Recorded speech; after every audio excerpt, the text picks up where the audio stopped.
when they are actually interested in just the opposite, the killing of the masses. The riots in Watts, the riots in South Central LA, folks. Number 15, create industrial depression and financial panic, unemployment, hunger, shortage of food. Use this to control the masses or the mobs, and use the mobs to wipe out all those who dare to stand in the way. Well, I'll tell you right now, every expert I've talked to is talking about food shortage. And it's coming, I'm convinced. And we also know about the market crashing here in October.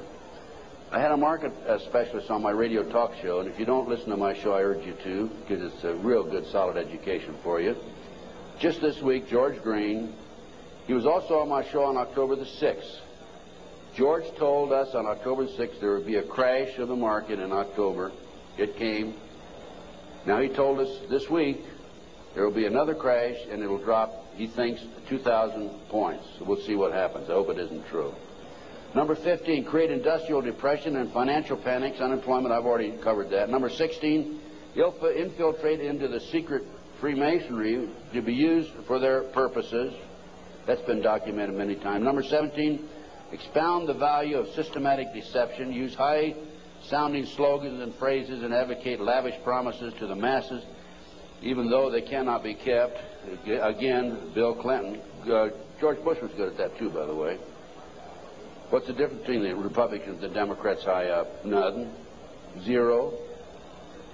You know, Mr. A, who has a booth next to mine, mysterious Mr. A, he talks about subliminal messages.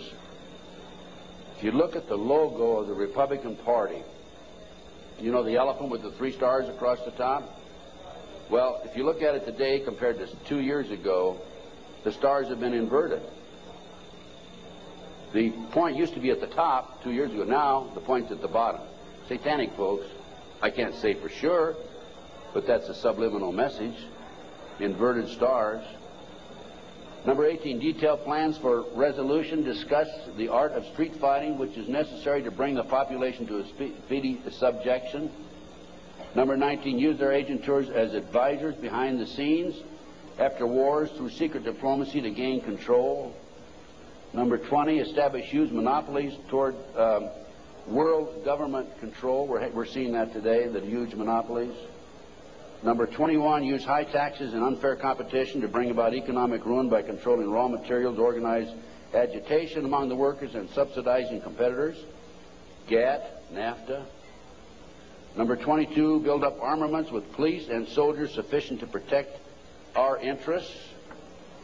A few years ago, we had 11 federal agencies that were authorized to carry sidearms, firearms. Now we have 39. Number 23, members and leaders of the one world government would be appointed by the director. Okay, Presidential Directive 25 allows the president, by the way, this is classified, secret, not available to the general public, allows and orders that the President of the United States, in the event of a conflict or a crisis in this country, transfers the power, his powers, over to the Secretary General of the United Nations. Number 24, infiltrate into all classes and levels of society, of government, for the purpose of fooling, bemusing, and corrupting the youth members of society by teaching them theories and principles that we know to be false. This is the outcome-based education program being shoved down our throats by the United Nations. Number 25, national and international laws should be used to destroy civilization. There's talk about the world population being decreased to 500 million, the United States population being decreased to 20 million. And we look at the war that we had in the Gulf War syndrome. Look at the people that died there. There were 700,000 troops, American troops there. 4/5 of them today cannot even do a push-up because they're so ill and so sick. They've been washed out of the service. We have a new army, basically. And the story goes on and on. Okay. What are we talking about here? There's a considerable overlap in the United States from the various groups, organizations, individuals, whatever you want to call it. But one of the driving forces behind this movement, the Illuminati, is the satanic cult movement in this country today. Now, when Alina gave me that signed statement, I said, what in the world is this all about? I don't know anything about Satanism. I'd heard the word, and that's about it. From the Bible, of course. So I began my little journey forward. And one of the matters that I developed information about was an individual I learned about was Aleister Crowley. He likes to have his name pronounced Crowley to rhyme with holy. And the Satanists today, and for the number of years in the past, have basically used his philosophy and his writings as a guide.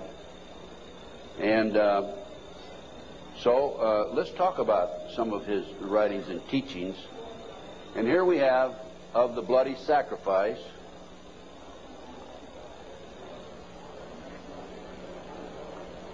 And here we have The Blood is the Life.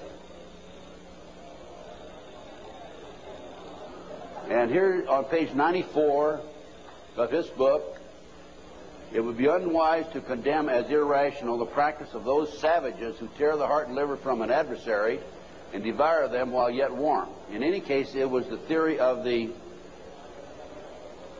ancient magicians that any living being is a storehouse of energy varying in quantity according to the size and health of the animal and in quality according to its mental and moral character. At the death of the animal, this energy is liberated suddenly. The animal should therefore be killed within the circle. We're talking about the satanic circle, or the triangle, as the base may be, so that its energy cannot escape. An animal should be selected whose nature accords with that of the ceremony. Thus, by sacrificing a female lamb, one would not obtain any appreciative quantity of the fierce energy useful to a magician who was invoking Mars. In such a case, a ram would be more suitable, and this ram should be virgin. The whole potential of its original total energy should not have been diminished in any ways. And now listen to this sentence, folks, closely. For the highest spiritual working, one must accordingly choose that victim which contains the greatest and purest force. A male child of perfect innocence and high intelligence is the most satisfactory and suitable system. We're talking about human sacrifices. There are, in my estimation, over 3 million practicing Satanists in America today. Now, how did I come up with those figures? I have informants. I have an informant in South Central L.A., population of 200,000, told me there are 3,000 practicing Satanists in that area. That's where the famous, well-known case, McMartin case on the preschool took place. I have an informant in Lincoln, Nebraska, told me 3,000 practicing Satanists. Lincoln, Nebraska, town of 200,000. South Bay area, Manhattan Beach area, about 200,000. How much time? I get more than an hour today. So just crank up your cameras. Huh? I'm going to take an hour and a half. Okay? I'm going to take every minute I can give to you folks, because you need to soak this into your brain. Iowa City, Iowa, town of 150,000. 100,000, 1,500 informants. That averages out about 1.5% of the population. Anyway, this is, we're talking about human sacrifice. About 50 to 60,000 individuals are sacrificed every year. There are 8 basic satanic holidays. There are other holidays for the various covens, but there are 8 basic ones that they all honor. Now, one of the practices, this is another book of Aleister Crowley. One of the theories, we talked about human sacrifice, okay, there it is, right in their book.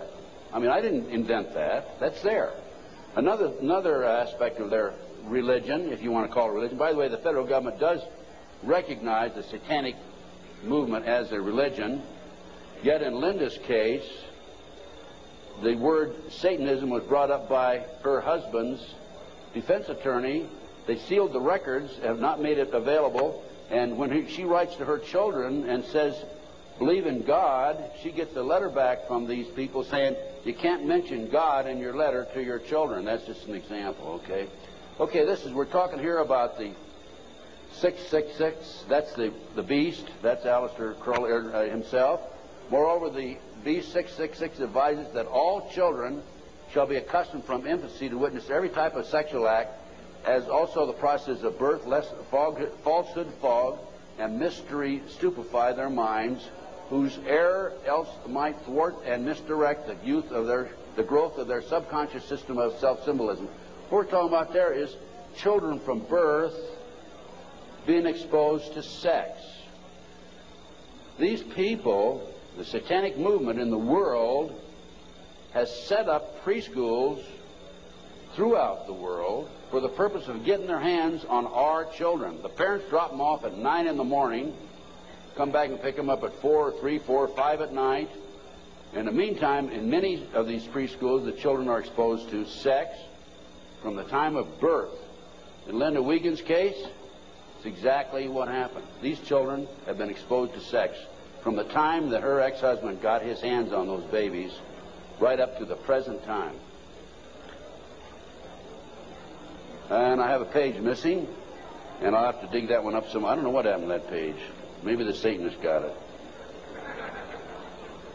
It may therefore be considered improper as a general rule for your sexual gratification to destroy, deform, or displease any other star. Mutual consent to the act is the condition thereof. It must, of course, be understood that such consent, and we're talking about sex now, is not always explicit. There are cases where seduction or rape may be emancipation or initiation to another. Such acts can only be judged by the result. What they're saying is, it's all right to rape somebody. I mean, if they don't consent, it's all right to rape them because it's for the cause. Let's talk about the McMartin case. In April 1985, authorities went to the McMartin case and looked for tunnels under the school. The children had said that they were taken into tunnels under the school. There was a chamber down there. They were sexually molested. That involved ceremonies, adults with robes, candles, chanting. Adults had no clothes on under their robes. And they were taken up into a tunnel and a triplex, a bathroom trapdoor of the triplex next door. They were taken out in automobiles. We're talking about 2, 3, 4-year-old children, folks, and prostituted in the community. The authorities received this complaint in 1983. They began their investigation. The authorities finally, in 1985, went out and decided to look for the tunnels because they said the children were hallucinating. The children also said that they were taken by air up into a mountainous area where they were exposed to satanic ceremonies based on what they described, and brought back in time for the parents to pick up the kids. So the authorities didn't find anything. We're getting off. Pull those next slides.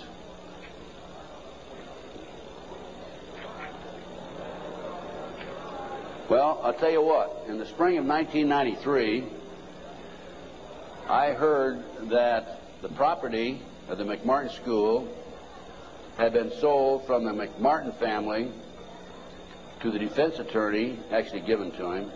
He didn't make enough off the county. His bill was only $3 million.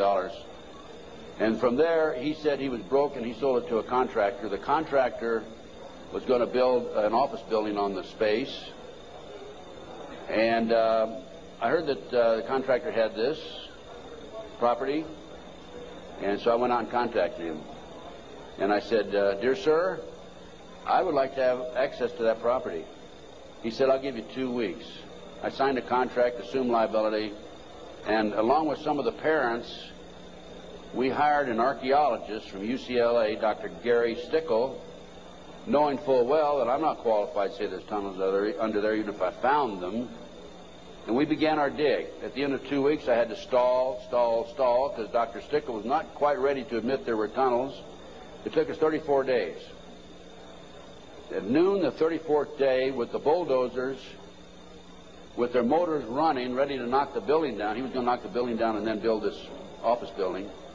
Dr. Stickle said, you know, I can say without any question right now, there have been tunnels under the school. They were filled in. Now, I'm going to show you the documentation on the tunnels. This is it. No, keep it there. Keep that there.